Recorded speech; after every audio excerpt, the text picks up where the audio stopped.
Amigos do Diálogo Espírita, muita gente ainda nos pergunta por que nós espíritas mencionamos tantas vezes o Livro dos Espíritos. O que ele tem de tão especial? E também se ele é autoria de Allan Kardec ou exatamente por que ele tem esse título. É o que Carlos Augusto Parchen vai nos informar no quadro O Espiritismo Responde. No quadro As Razões dos Fatos, eu comentarei sobre o que acontece com as pessoas que aceitam mal, que reagem mal diante das vicissitudes da vida. Vivem se queixando, muitas vezes se revoltam, às vezes acabam descambando para a depressão e até mesmo pode culminar numa situação dessa num suicídio. Sem compreender que as dificuldades são expiações e provas que servem como medicamento da alma, apagando infrações às leis divinas no passado e também serve para fortalecer, enriquecer o espírito de experiências a caminho da felicidade. Mas nós iniciamos o programa de hoje falando sobre a imortalidade da alma. Como podemos nos convencer de que isso é uma realidade, que não é uma fantasia mística, uma ilusão? Isso tudo no Diálogo Espírita que está começando agora.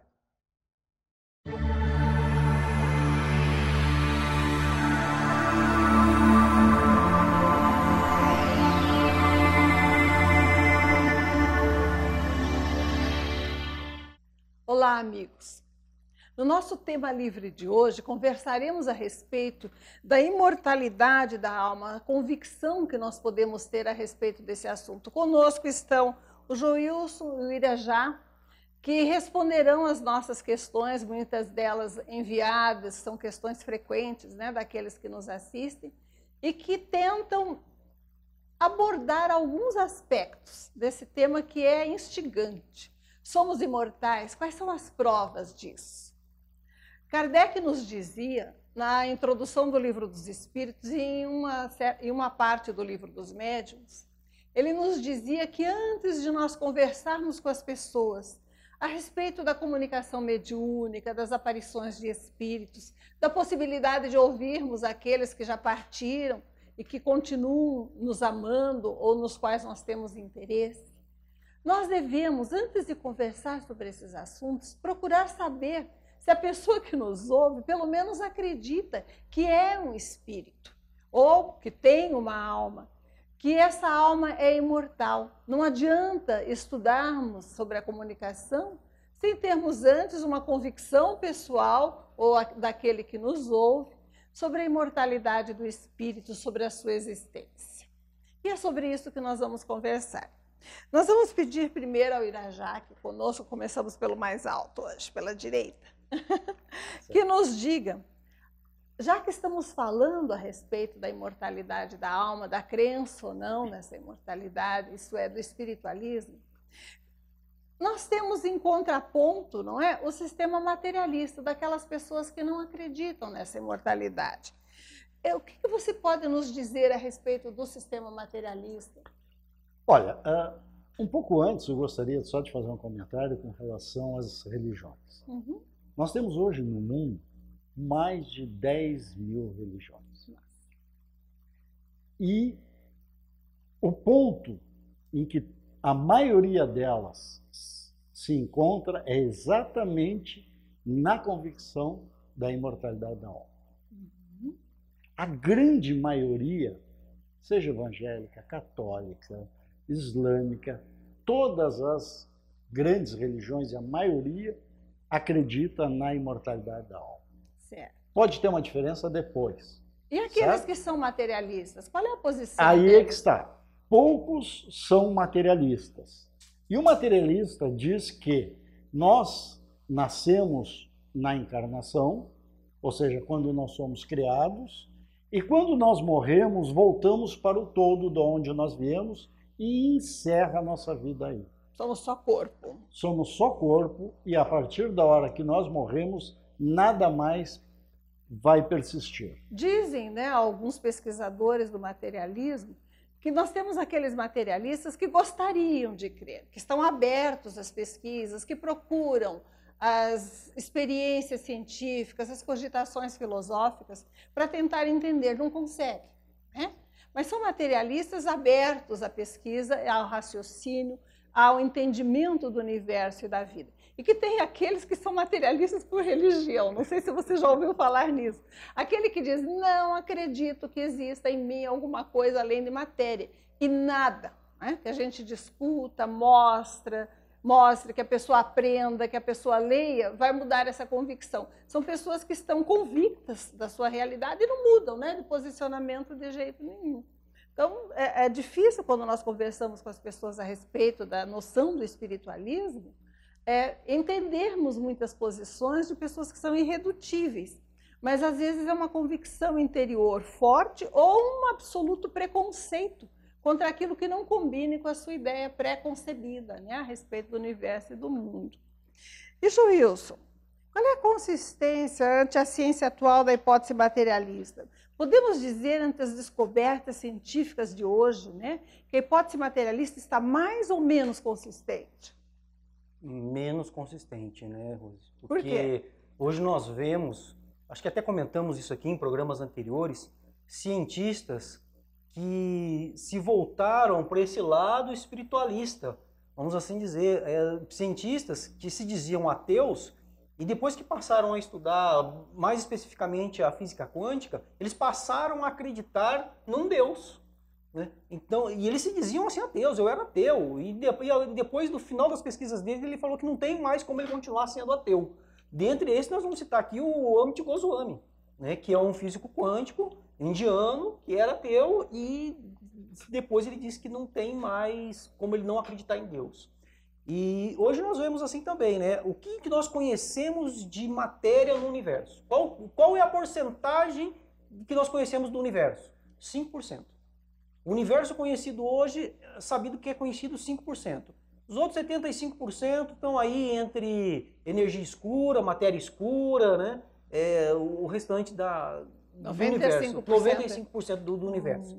Então, se divide aí em matéria escura e energia escura, que o homem também não sabe o que é. Né? E desses 5% que é conhecido, o que é explorado por nós, me parece que é apenas 1%. Nós podemos dizer, então, que, sob um certo ponto de vista, não seria assim um absurdo a gente dizer que o materialismo está com risco de morrer por falta de matéria? Aí é abusar um pouco, né, demais, né? Mas é a verdade, a gente vê, se você pega lá a teoria das cordas, por exemplo, que você vai estudar, o que são a teoria das cordas? Que a matéria é uma frequência, são ondas. André Luiz dizia isso. Isso em 1932, numa das obras dele, não vou me lembrar agora qual, mas o André Luiz já falava a respeito disso. Né, que tudo vibra no universo. Né, e tem gente que insistia nessa questão de matéria, de que tudo é matéria. Eles estão ignorando, né, uma parte da própria realidade oriunda dos estudos sobre a matéria. Tem razão. Mas se o homem não podia, né, Irajá? O homem, até um certo ponto, né, ele não pode compreender a natureza espiritual se ele se dedica à pesquisa científica. Ele tem dificuldade. As pesquisas a respeito dos fenômenos espirituais, elas estão mais avantajadas a partir de 1857, 1850, época mais ou menos do surgimento da doutrina, né? E mesmo assim não são difundidas e para muitos não são provas irrefutáveis da existência do espírito, da sua comunicação e tudo mais. Se, na verdade, né, o homem usando o seu raciocínio não consegue entender a realidade espiritual, não é natural que ele se torne materialista, um homem inteligente? Sem sombra de dúvida. Sem sombra de dúvida, porque a única coisa que ele conhece, que ele consegue compreender, manusear, é a matéria. Então é razoável que ele se tornasse materialista. E dentro desse materialismo, eles entraram numa concepção de que o homem é fruto do meio. É aonde a hereditariedade dos pais... Isso explicaria a conduta humana, a personalidade. Sem sombra de dúvida. Só que já está mais que provado que isso não é determinante. Pode dar um caminho, mas não é determinante. Por quê? Porque nós temos o livre-arbítrio. Nós podemos muito bem estar inseridos numa comunidade negativa e nos tornarmos bons. Assim como nós poderemos estar inseridos numa comunidade boa e nos tornarmos maus. Quer dizer, o E aí conceito foge determinista. do materialismo. Uhum. A partir da hora que você nota o teu livre-arbítrio, foge do materialismo. Se o materialismo é necessariamente determinista, né? Você é fruto do ambiente, da hereditariedade, das influências externas, porque você não tem alma, você não é um espírito. Você deixaria de ter livre-arbítrio, você tem toda a razão. Eu estava me lembrando, enquanto você falava, do Einstein. Einstein era determinista. Ele acreditava que somos fruto do ambiente, das influências genéticas, embora acreditasse em Deus também. Mas ele falhou na sua visão determinista do mundo. Ele era alemão, mas judeu, né? Ele falhou na sua visão determinista do mundo quando ele achou que a sua nação, a alemã, era responsável pelo genocídio dos judeus. Então, se há responsabilidade moral, ela é incompatível com a noção do materialismo e do determinismo puro, né? Porque você é fruto da influência externa, você não é responsável por seus atos. O materialismo, nesse sentido, seria uma negação da possibilidade do livre-arbítrio e da responsabilidade moral. Filosoficamente, ele é um conceito complicado mesmo. E ele falou do materialismo, nós comentamos que existe o materialismo aberto à pesquisa, né, das pessoas que gostariam de acreditar, que procuram as causas dos acontecimentos naturais, e aquele que é materialismo dogma, né? Fé não admite nenhuma prova. E no espiritualismo, isso existe também, Joilson? Ah, sim, né? Como a gente vê que tem cientistas hoje que eles estão em busca do espiritual.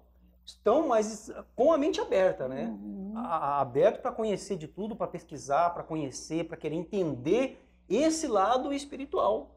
Então nós vemos cientistas que pesquisam a respeito por exemplo, da oração, a respeito da oração em relação à saúde, a respeito do comportamento das pessoas em relação à saúde, comportamento ligado à espiritualidade, à fé da pessoa relacionado a... Então, eles fazem esse tipo de pesquisa e dentre eles ainda, vão voltar lá, né? O Amit Goswami, tem o Fritjof Capra, o Deepak Chopra, que são escritores e pesquisadores nessa área, né? Que são os mais conhecidos aí, que falam a respeito disso. E tem aquele espiritualista que é o cético também, né? Que ele é o cético, não, ele é tem aquela fé cega, vamos assim dizer. Né? Ele tem aquilo como a religião é só aquilo, pronto, crente. Acabou, e não aceita mais nada, né, do que falam para ele. Né? E já o espiritualista científico, aquele que busca conhecer a verdade das coisas, ele tem a mente aberta para tudo.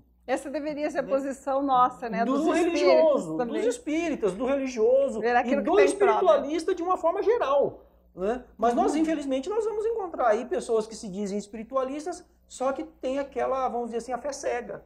Até espíritas, né? Até espíritas. Quantos que deixam de estudar, acham o estudo desnecessário, não perquirem, aceitam toda a revelação como verdadeira, né? Sem usar o indicativo básico de Kardec, né?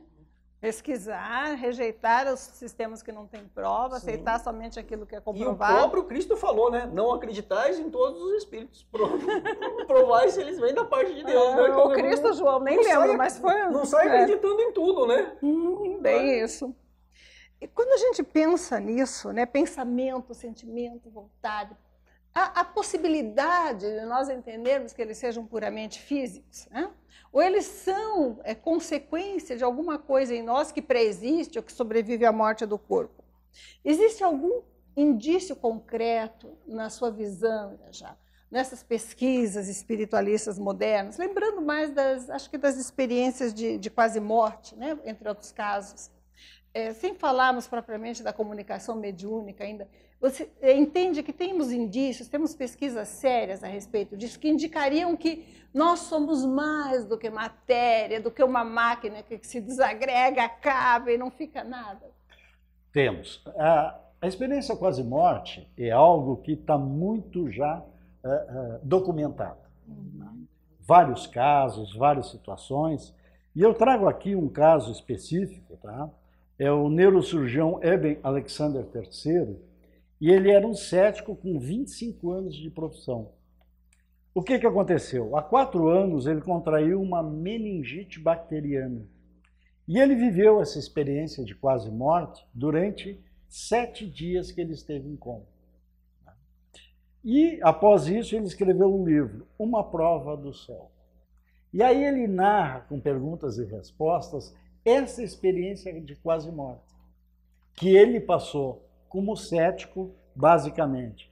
Então, algumas perguntas, por exemplo, quando o senhor saiu do coma, questionou a experiência? E ele botou sim, desde o início, porque ele não acreditava nisso. Né? Eu achava que o que tinha acontecido não poderia passar de um fenômeno cerebral. Entendi. Só que, com as tomografias e tudo que foi feito no organismo, o cérebro dele estava deteriorado pela bactéria. Então não tinha como ele ter essas memórias. Ele ter essas Você ouviu vivências. falar, eu acho que foi o doutor Eben ou Eben? Eben, né? Eben. Eu acho que foi o doutor Eben que, nesses contatos, ele era adotado, né? Se não me engano, ele relata que foi orientado por um espírito de uma jovem muito bonita que mostrou a realidade, e ele teve contato, porque ficou mais esperto para a realidade espiritual, com a família biológica dele depois de voltar do coma, e descobriu, entre as fotos de família, a foto de uma irmã dele que havia falecido muitos anos antes e que ele não conhecia, da família biológica, não da adotiva, e que era a moça com quem ele tinha conversado nesse desdobramento espiritual. Foi fascinante o caso dele, merece olhar. Pesquisem no YouTube o que vocês acham o caso.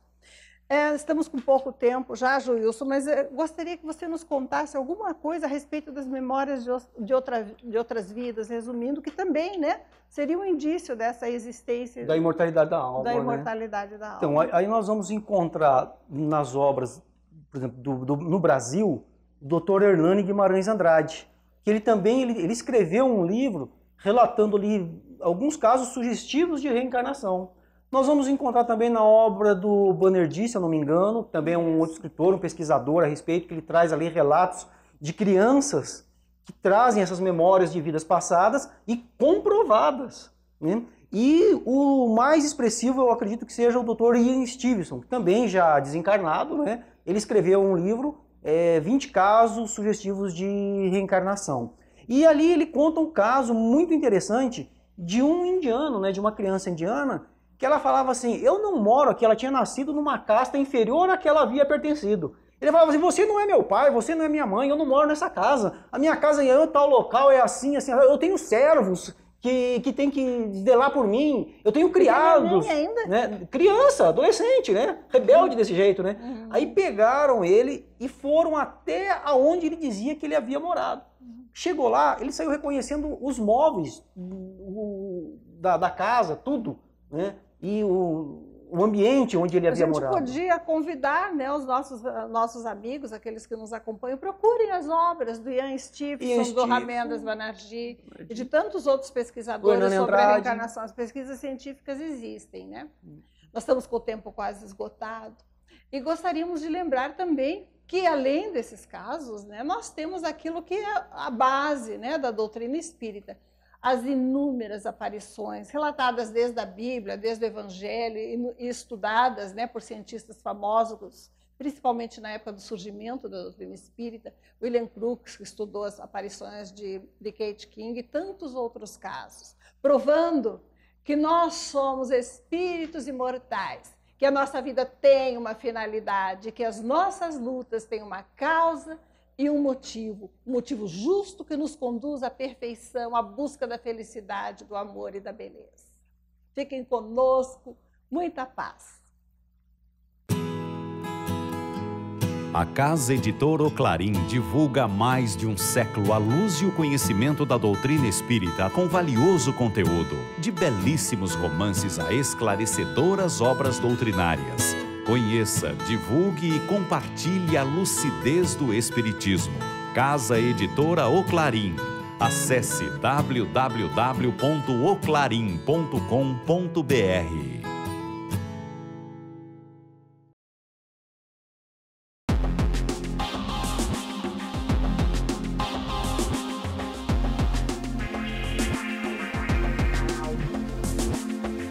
Prezados amigos, dentro do quadro Espiritismo nos Responde, temos uma questão muito interessante que nos foi enviada por e-mail.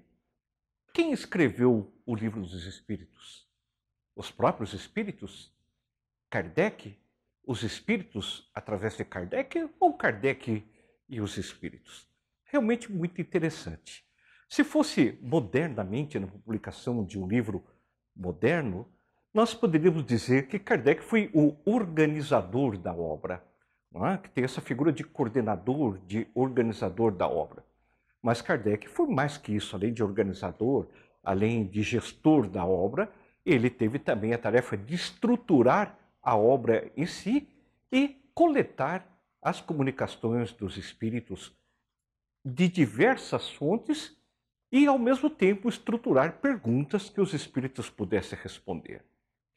Todo o livro dos espíritos é baseado em pergunta e resposta, inclusive com a pergunta 1, que é sensacional: o que é Deus? Kardec fez perguntas diretamente aos espíritos? Sim, muitas vezes. Fez em todas as questões? Não. Por que não? Fazia parte da sistemática de Kardec, daquele método científico, a análise de centenas, de milhares de mensagens sobre assuntos diversos. E muitas vezes Kardec fazia a pergunta para que aquele assunto tivesse respostas a partir da análise daquelas questões trazidas pelos espíritos em diversas comunicações em diversos lugares do mundo, porque Kardec dizia, com muita razão, que uma verdade ela não aparece num só lugar, ela aparece em muitos lugares ao mesmo tempo, e ele usava este critério para validar aqueles ensinamentos. E Kardec fazia, então, perguntas dentro daquela ordem lógica incrível que tem o Livro dos Espíritos, didática, pedagogicamente organizado, para que viesse a ser respondida a questão apresentada. E quando restava dúvidas daquela questão, aí sim Kardec fazia perguntas específicas através da mediunidade daquelas meninas que o ajudaram, para que pudesse ser esclarecido pontos em especial. Além disso, tem muitas comunicações assinadas, não é? Por espíritos e que trouxeram ensinos ou comentários a partir das perguntas estruturadas por Kardec. Fica aqui um convite para que se estude a primeira edição do Livro dos Espíritos, se analise as questões apresentadas e veja o prefácio e o próprio subtítulo dos Espíritos, do Livro dos Espíritos, primeira edição, onde fica muito claro que na primeira edição nós temos um componente muito grande de perguntas respondidas diretamente pelos Espíritos. Na segunda edição, Kardec amplia essa sua revisão, amplia a sua estruturação, amplia os seus estudos e passa a ter muito mais do conteúdo de Kardec dentro do Livro dos Espíritos, não é? Analisando as mensagens e a partir dessas mensagens recebidas de todo mundo, aumentando aquela base das perguntas iniciais respondidas diretamente pelas entidades espirituais. De qualquer maneira, é uma obra incrível, não é? É uma obra que nós sempre recomendamos que deveria ser a primeira obra lida por qualquer pessoa que se interesse pelo Espiritismo e até mesmo para indicarmos àqueles que querem conhecer a doutrina. Por quê? Porque é estruturada em perguntas e respostas e estruturada de uma maneira muito fácil, estruturada de uma maneira muito bem organizada, estruturada de modo que cada pessoa possa entender por si só, sem necessitar de ajuda. É incrível como assuntos tão profundos, né, como assuntos tão relevantes, como assuntos tão complexos, né, que buscam responder o que sou, da onde vim, para onde vou, o que acontece comigo, por que eu estou aqui, pudesse ser organizado desta maneira. Mérito de Kardec, auxílio incontestável dos amigos espirituais, dos mentores que o ajudaram sobremaneira, né, a que pudesse ser o livro dos espíritos e não o livro de uma pessoa. Continue nos enviando suas perguntas. Muita paz.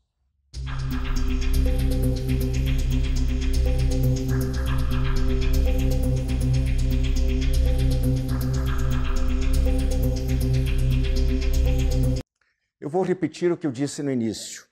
O que acontece com as pessoas que reagem mal diante das dificuldades da vida? Muitas vivem se lamentando, revoltam-se, caem na depressão, até pensam em suicídio. Em primeiro lugar, nós temos que saber por que isto acontece. E a resposta é simples: desconhecimento das leis espirituais da vida. Essas pessoas, não aceitam porque não entendem que as vicissitudes, as dificuldades de todo tipo, família, trabalho, enfermidades, fracassos, acidentes, tudo isso é necessário para podermos progredir espiritualmente. O alpinista, ele só chega no alto da montanha à custa de muito sacrifício. E só depois é premiado, primeiro com o sentimento de ter vencido, de autorrealização, e também de poder desfrutar da paisagem que se descortina diante de seus olhos. Então há um preço a pagar.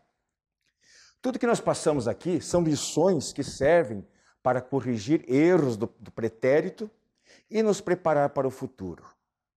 Testes, às vezes muito penosos, é verdade, mas que os nossos melhores amigos, os espíritos desencarnados, protetores, prepararam com muito carinho antes de reencarnarmos, porque enxergaram o que seria melhor para nós, ou porque nós mesmos solicitamos, porque enquanto desencarnados nós avaliamos melhor, com mais bom senso, aquilo que de fato nos interessa. Então, se aqui chegando, devido à nossa cegueira espiritual, nós nos revoltamos, todo o sofrimento será inútil. Lição mal aprendida, lição repetida. A dor, o sofrimento, a dificuldade, se reverterá em nosso benefício se aceitarmos com paciência, com fé, com resignação, com perseverança. Naquela matéria que nós formos mal, por fraqueza, por orgulho ou por outras deficiências, tal como acontece com os alunos relapsos, seremos reprovados. Às vezes nesta mesma, mas mais comumente na reencarnação seguinte ou até nas seguintes, teremos que repetir tudo de novo. Não raro agravado pela nossa incúria e pela nossa preguiça. E aonde que nós podemos nos apoiar para seguirmos um rumo seguro? Aonde encontrar forças e conforto para seguirmos adiante? Onde encontrar a fórmula da superação? Isso é tarefa pessoal. Ninguém pode fazer o trabalho que só cabe a você realizar. Porém, uma dica posso dar. Procure conhecer melhor, mais profundamente a doutrina espírita. E verá que os seus conhecimentos, os seus ensinamentos são de fundamental importância para o autoconhecimento integral do seu ser. E obter a certeza de que todos nós estamos sempre no lugar certo e na hora certa. O que é para mim de bom ou de dor não será dado para ninguém outro. E cada um é filho das suas próprias obras. Boa semana a todos. A editora Espírito Clarim de Matão, São Paulo, é uma das mais antigas do país, com 200 títulos publicados de primeiríssima qualidade. Reforma íntima, a evolução em fase regenerativa, de Abel e Adriana Gleiser, psicografando o espírito Caibar Schutel, é um dos seus últimos lançamentos. Temas do dia, como materialismo, sexualidade, depressão, família, mediunidade, apresentam um caminho seguro para renovação e felicidade. Pedidos pelo e-mail oclarim@oclarim.com.br, o telefone 16 33 82 10 66, ou ainda pelo Clube do Livro Espírita de Curitiba.